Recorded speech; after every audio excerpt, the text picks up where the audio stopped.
I like the phone guy. There's no real particular reason for this. I'm just really weird, I guess. I usually don't really make this kind of content, but I just wanted to make something to post. And also, sorry for the horrible audio quality and if it cuts back and background noise and stuff like that.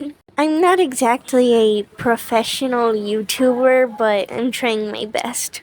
And if I get anything wrong, please absolutely feel free to correct me. It's been a long time since I've been in this fandom, and I'm not 100% up to date with all of the lore, so I don't know everything, and I haven't read the books either. So absolutely please correct me if I'm wrong on anything. So, about Phone Guy, he's just kind of there. He's not a bad character or anything, he's just a non-character. Or at least that's how he's treated within the game's lore and story. Which is honestly a pretty weird thing to say considering how iconic he is. And he's a pretty prevalent character, at least in the first 3 games. And even a small little Easter egg in the 4th one. If you look at the game's actual story and lore, he's completely irrelevant. Well, maybe not completely irrelevant, but he's mostly important gameplay-wise. Both as a means to give you a bit of a tutorial on any of the animatronics, or as a distraction from all of the noises surrounding you. So, on that department, he's doing pretty great for himself anyways. But story-wise, he doesn't really do anything, or even have a name. I mean, we've got names for all sorts of other characters, but he's mostly just kind of been a faceless entity.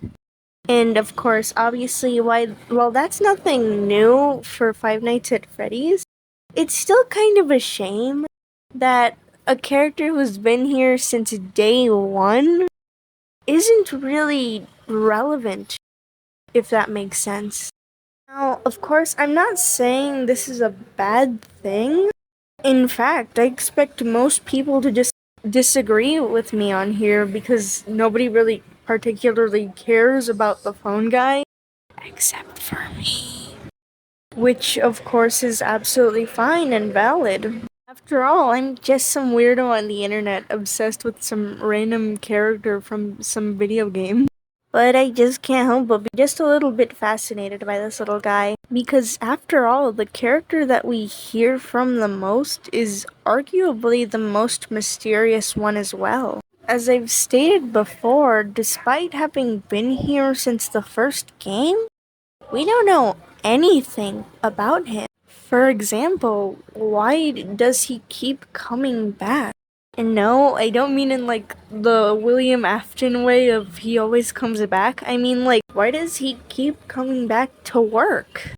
Unlike, say, another character, like Michael Afton, who we know has a reason to keep coming back. His life is already heavily connected with the pizzeria and the establishment.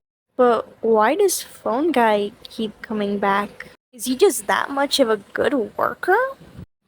We don't exactly know his position within the company or anything. We know he's not exactly a higher up or anything.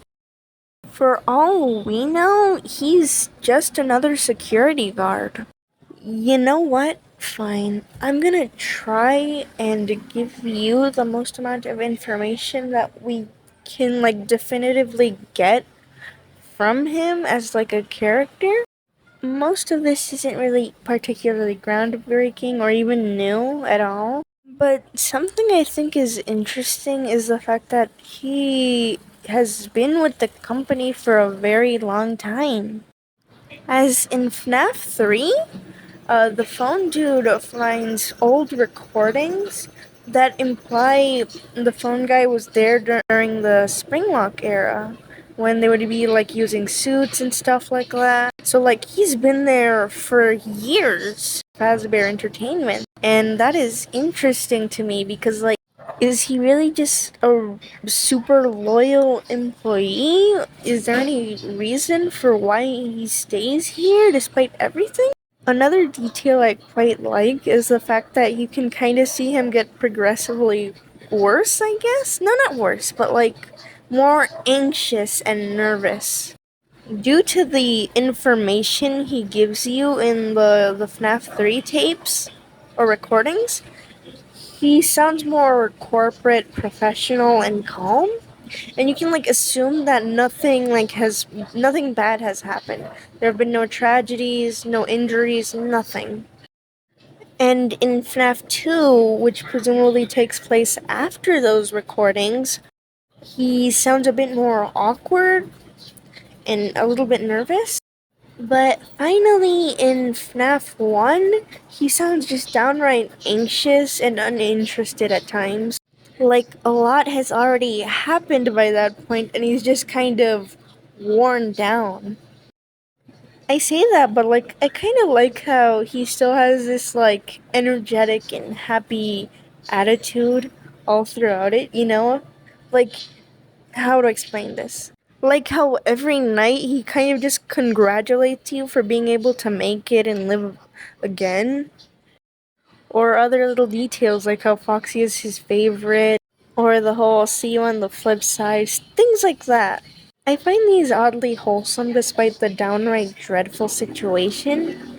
Another thing I want to note is that during the fourth night, the night he dies in, all he asks of you is to please like find his body or to at least check the suits in case he's there. And the way he doesn't even like ask for you to like contact his family or to tell them like that he loves them or something gives like a kind of a really sad image in my mind. Mostly because to me that kind of implies he doesn't really have anyone. Who knows, maybe that's why he's so attached to this company. Maybe it's the closest thing to family he has. Obviously, that's just me being kind of crazy and making stuff up at this point. I mean, most people kind of like that he's a simple dude. He's just this calm in the middle of this huge storm. He doesn't really have anything to do with it. He's just here. And while I completely vibe with that, it's just a little sad to see him just be kind of a nothing in the grand scheme of things. I mean, most FNAF fans nowadays don't really care about him. Now, obviously, I know why this is the case. The games were made up along the way. So, like, the story wasn't really planned out or anything like that. Which is the most likely reason as to why he really isn't that important of a character. He is an important character. I'm not saying he's not, but that he isn't particularly prevalent in the lore or anything like that. And really, I imagine that for a lot of people, that's what they like about him. And by a lot of people who like anything about Phone Guy, I mean like two people. One of them is just me. But still, talking about this has been a lot of fun. And I hope to do it again. And I hope you tolerated me rambling on about a non-character. Oh, and before I end this video, I will say that just because they aren't like super important to the grand scheme of the story doesn't mean that they're like not a character or that you shouldn't care about them or like them or anything like that. I'm saying the opposite considering how obsessed I am because I literally made like a video on YouTube. Why am I like this? Honestly, feel free to disagree with me. I know a lot of people probably prefer Phone Guy being just kind of there rather than being like some super crazy, oh, he did this in the 19 something. I don't know. That's okay. That's valid too. Although like probably only 0 people are gonna see this anyway. Okay, that's it. That's the video. Leave me alone. I put your new 4G's on the G. I came into the bloody bottom is on the knee. Cause I'm at the sky out the streets. I keep on running races out my G. I remember leading them all, we the whole team. That nigga K, that's a call cause I'm all in.